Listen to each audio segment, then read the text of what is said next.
Malik, Al-Malik, Maalik Al Mulk, true and complete sovereignty. Say, O Allah, owner of sovereignty, you give sovereignty to whom you will, and you take sovereignty away from whom you will. You honor whom you will, and you humble whom you will. In your hand is all good. Indeed, you are over all things competent. God's names must be understood holistically. A human being may be both firm and kind at the same time, their firmness being tempered by their kindness and vice versa. I studied Italian and Spanish in high school, both with very good and fun teachers. The difference was that the Italian teacher was stricter and held us to account on our homework, whereas the Spanish teacher accepted our many excuses. Unfortunately, most times we took advantage of the Spanish teacher's laid-back attitude and manifest kindness. Students in the Italian class did better in the exam, and to this day I can remember much of the Italian grammar.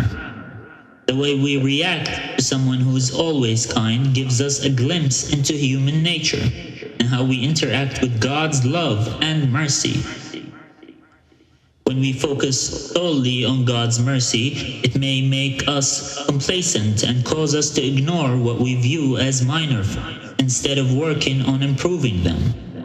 This is why, in the introductory chapter of the Quran, while His mercy is mentioned at the start of the chapter as well as informing us that Allah is our Lord, we are then reminded He is the sovereign over the day of recompense. The meanings: God is Al-Malik, the possessor, Al-Malik, the king, and Maalik Al Mulk, the possessor of sovereignty, which may appear to be the same in meaning, but they contain important nuances. Using human examples can initially help us to understand the difference. One may be a homeowner, Malik al-Bayt, or the king of a country, Malik al-Dawla.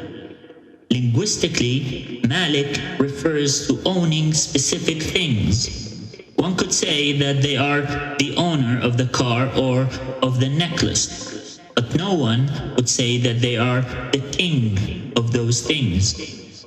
One would, however, say that they are the king of a country, which is general and does not specifically refer to every single thing in the country.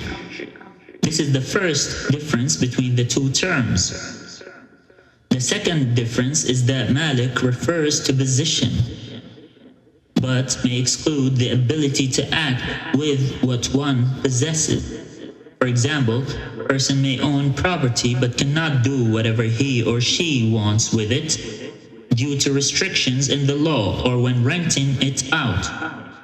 Malik, on the other hand, means kingship, but a king may not own every single thing. His subjects still own their property, for example, and if he expropriates it, he has to compensate them, even though the king may act as he pleases in general.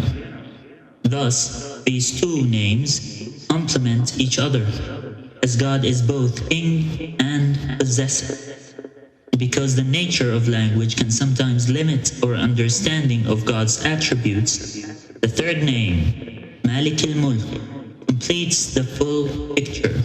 He owns the notion of sovereignty itself. So, Allah is Al-Malik, the possessor, Al-Malik, the king, and Maalik Al Mulk, the possessor of sovereignty, to connote his full sovereignty over everything, in this world and the next. God, the ultimate possessor and king. Whoever thinks that they are the sole owner of the things over which they appear to have power, and that they may dispose of things in the way that they like without paying heed to Allah's rules, God is the owner of them. whatever possessions we might have are ultimately God's. And so we will be asked what we did with God's possessions. In Surah Al-Baqarah, we are told, "Have you not considered the one who argued with Abraham about his Lord, merely because Allah had given him kingship?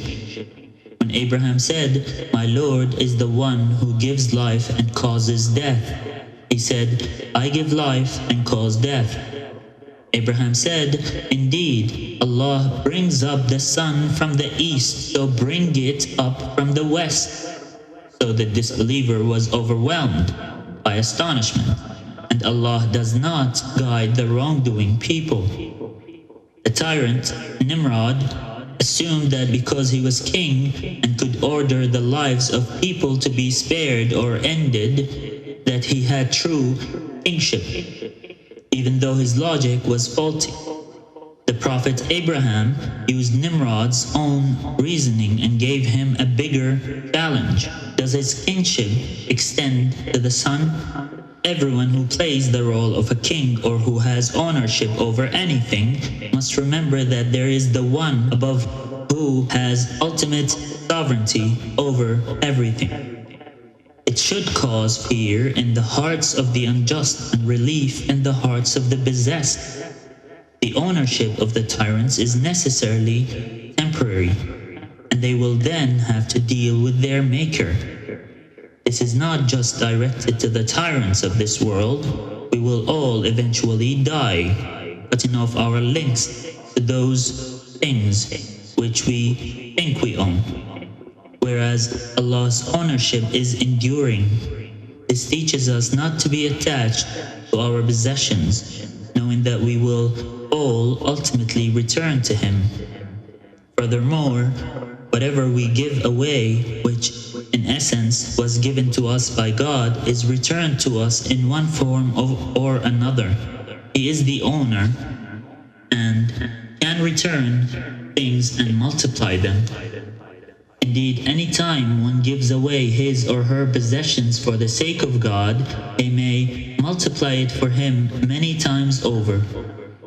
Moreover, knowing that Allah is Maalik Al Mulk teaches us to whom to turn. In a telling hadith Qudsi, God tells us, "O my servants, if the first of you and the last of you, humans and jinn, were as God-fearing as the most God-fearing person there is, this would not increase in my dominion in the least. O my servants, if the first of you and the last of you, humans and jinn, were as sinful as the most sinful person there is, this would not decrease in my dominion in the least. O my servants, if the first of you and the last of you, humans and jinn, were to stand as one and ask of me, and I were to give each person what he asked for, it would not diminish what I have, any more than the ocean would be diminished if a needle were dipped into it." This hadith starts off with Allah telling us that He is not in need of our worship. By worshipping Him, you are not increasing Him in anything, nor are you decreasing Him in anything by refusing to worship Him. Only you benefit from worship and only you lose from disobedience. The hadith then ends with something beautiful. Any human we go to for help or to fill our needs is necessarily limited. Any human we go to for help or to fill our needs is necessarily limited and may or may not be able to give us what we need. Allah tells us that His possession is not limited and does not diminish with giving. So, always ask Him. Ask Him with the certainty that it is easy for Him to give to you. Easier than it is for a billionaire to give you spare change, and with the humility of knowing that you truly do not own anything. My choice. When we understand who Allah is and that He is the ultimate owner, we should rethink popular mantras and slogans. Some slogans contain both truth and falsehood and are used for both what we consider good and bad. An example is "my body, my choice," which represents the ideals of bodily autonomy and self-ownership.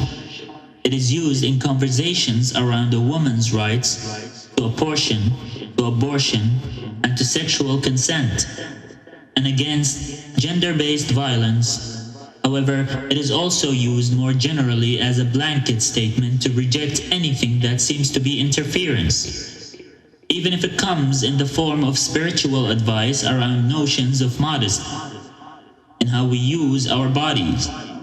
As Muslims, we need to think deeply about the meanings of these popular rallying cries, whether we are of those who outright reject or outright accept them.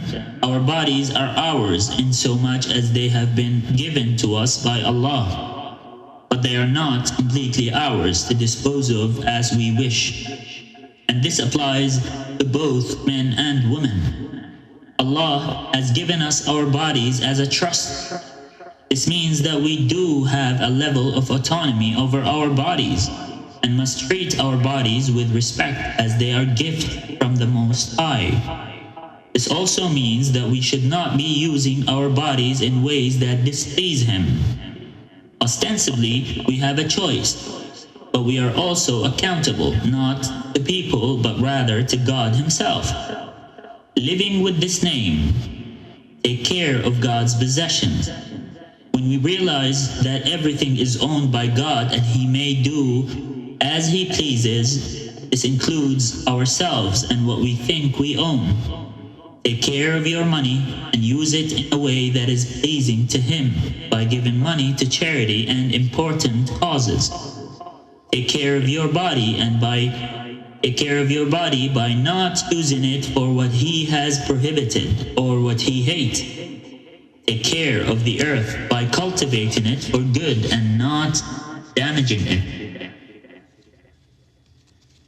Nothing and everything is out of your reach, depending on how you seek it. When we seek possessions through middlemen, they will always be out of reach because nothing is truly owned by people. When our mindset is one of belief that people are true owners, we may demean ourselves or act in unjust ways in order to reach that which we seek. Instead, we should seek things through the ultimate King by asking Him and working in the ways that He approves. Be free. Al-Ghazali defines kingship as being free and able to dispense with everything. Thus, kingship in this world entails detaching ourselves from the passions of this world, which gives us true kingship in the next. Many of us are beholden to our possessions, and we allow things and people to take ownership over our heart. Realizing that Allah is the true owner enables us to work to be free of being owned by the material things in this world. By recognizing their temporary nature and the brief nature of our ownership, as well as the limited nature of their benefit. Remember that there is a day of judgment. This should cause us to know the true value of things. If someone has been given dominion or possessions, this is not necessarily reflective of their value with God. Only their actions and internal states are. It behooves us to remember that we will not take any of our possessions to the next realm, only our deeds. Be patient with loss. The Prophet ﷺ advised his daughter whose child was dying, "Verily, whatever Allah takes is for him, and whatever He gives is for him, and everything with Him has a fixed term. So he should be patient and hope for reward from Allah." This is from Bukhari. The loss of a child is one of the most difficult things one can go through in this world. It is natural for us to feel this pain deeply. But we can shift our mindset when we remember that the child was a gift from God to begin with, and simply return to his or her merciful Maker, just as everything, including our own souls, will. While this may not remove the pain of separation, it does mean that we can look forward to being reunited with whatever we lost with God, despite us not truly owning anything. Allah recognizes our pain when faced with loss. In His all-encompassing mercy, He prepares for those who are patient and forbearing what will replace that loss. If not in this world, then in the next. One of the companions, Urwa ibn Zubayr, had to have his leg amputated. While he was being visited by a friend, he said, "If you came to give me condolence for the loss of my leg, I already submitted to Allah with patience to reward me for its cost." But the guest was there for another reason, to inform him that his son was killed in an incident. Imagine losing your limb and your child at the same time. But Urwa said, "O Allah, you took one child and left me many. You took one organ from my body and left me many organs. O Allah, you tested me with my body, and you were kind to leave me with good health. You tested me with the loss of my son, but you were kind in leaving me the rest of my children." Urwa understood that everything is ultimately God's, and chose to focus on that with which Allah blessed him, rather than what he lost.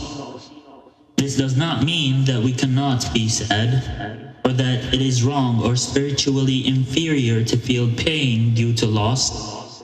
This is part of being human. But our understanding of God and the nature of this world could mean that this pain can push us towards God rather than away from Him. That we can be left with hope, not despair.